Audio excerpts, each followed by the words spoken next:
action. Well, we're going to go ahead and do an old start, cold start of the 1993 Briggs Stratton, mounted on the 96 Murray, and chop up some pine cones. Got the bagger on. Set the camera on the ground so I can start this thing.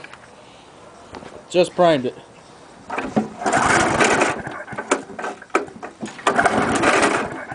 Oh, we have to prime it some more.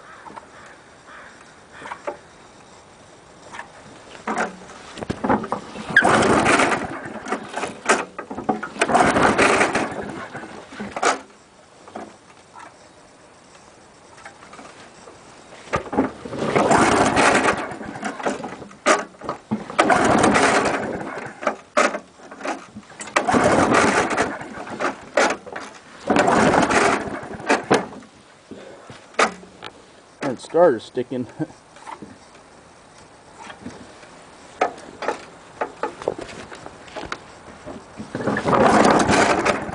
Oh, it's firing.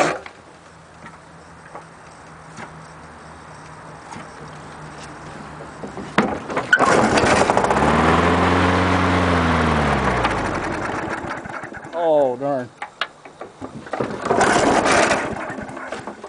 Man, this thing's stubborn. Must be the gas. It's getting kind of old in there.